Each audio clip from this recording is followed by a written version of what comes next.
I look around, and you have to ask yourself the question, what gives me the credentials? Why am I suited for this office?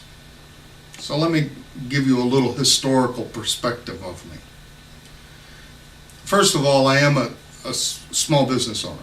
I've created, like I said, about 50 jobs over the years. I create many more than that because over the last 15 years, every time I get a sale, I have a company in Billerica that builds certain parts. I've got a company in Wilmington that does all the prints and the drafting. I've got companies in Woburn. I've got companies in Dracut that supply all the parts, in Concord that supplies more. North Carolina provides membranes. I have systems welded together by companies in Lowell, by companies up in New Hampshire, final assembly in St. Louis, in Michigan, in Atlanta, Georgia, and then it goes ultimately to wherever we're going to install the system. So every time I get a job, I'm able to farm out this work, and it's good for these companies because it gives them extra work. They've already met their overhead, so it gives them some extra capital with which to do work. We all put our pieces of pie in, and we make a bigger pie, and we're able to prosper that way. That's the American way. You have to be ingenious. You have to figure out new ways to go against the bigger corporations. So that's on my resume, job creation. I clean water for a living. We have so much worries about the environment. The environment is precious to us. We're on a planet. So 25 years ago, I started cleaning water. To this day, I still clean water. Now, what does that mean? Not to bore you with the details, but I do a lot of work in manufacturing companies, printed circuit boards, semiconductors, mining operations, places that build product, places that take something and create value out of what they make. Now, in these processes, they use a lot of different metals. They use a lot of different oils and greases.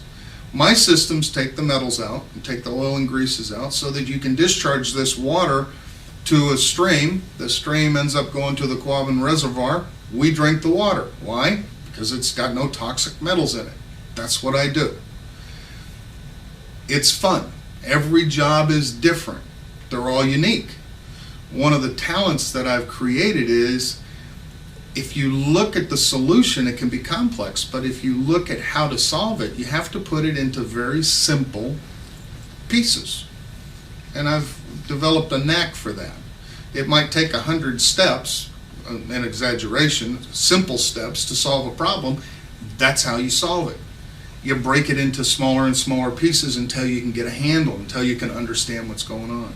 So I'm in tune to the environment. I understand how important it is. I'm also a nuclear engineer. I have a problem pronouncing nuclear. I've been told that I sound like I'm from south of the Mason-Dixon line because, well, that's where I was born, in Texas. So I kind of say nuclear. Please, it is nuclear. It's 3 syllables, I believe. I understand good, clean energy. It is clean. It is safe. We need more of these plants. If you look at job creation and you look at the environment and you look at nuclear engineering, it's very difficult. I'm sorry. It's very difficult to say it like that. If you look at that, we can create so many jobs for so many Americans that are high paying, that are highly technical jobs, the steel that's needed, the pumps that's needed, the controls that are needed to provide energy. And why do we need energy? To grow, to make the pie bigger. That's what people are missing right now. We don't need to decrease the amount of energy we have. We need to increase the amount of energy we have. I'm not going to apologize ever that we're the most prosperous country in the world, that we are the most generous country in the world, that we do that because we provide for the world. We provide for each other because we're Americans. That's what we do. Energy is the lifeblood of our future. It's the lifeblood of our kids' future. Now we experiment. We try things. We tried wind power once upon a time, and this worked really good. John Adams actually got the legislation through because we had an issue over in the Mediterranean Sea.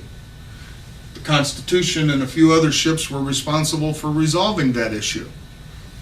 But then people came up with steam power, and we advanced.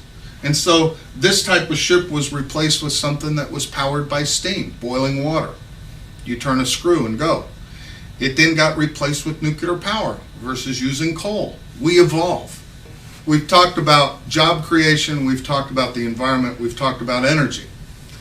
Final issue that I believe makes me qualified to serve is I've served before.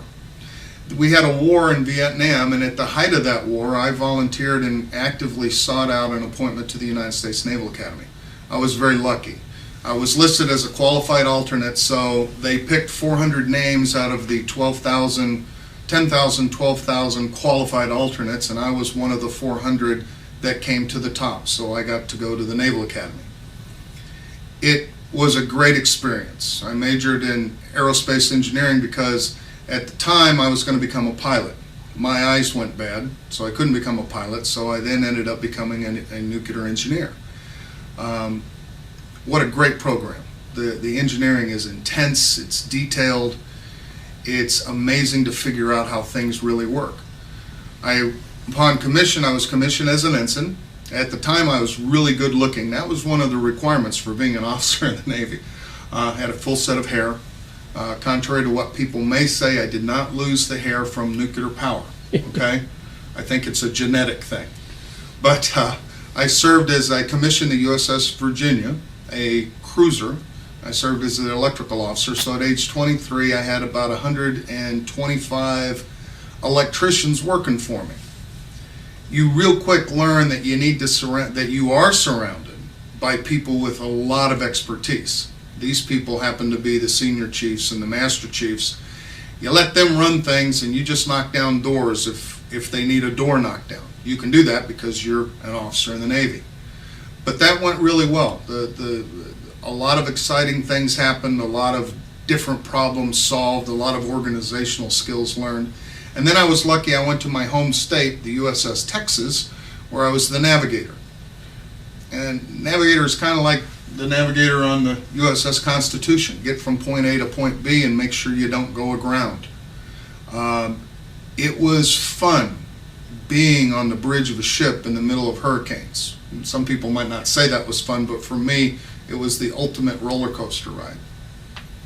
But I digress. I've served before. I took an oath at the Naval Academy to preserve and defend the Constitution. When I graduated, I took an oath to preserve and defend the Constitution. This document. This is a mini version of the document. We the people. A wonderful preamble in order to make a more perfect union.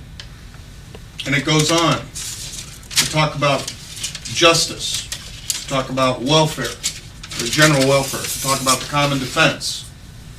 Very positive ideals that come together. I know what this document says.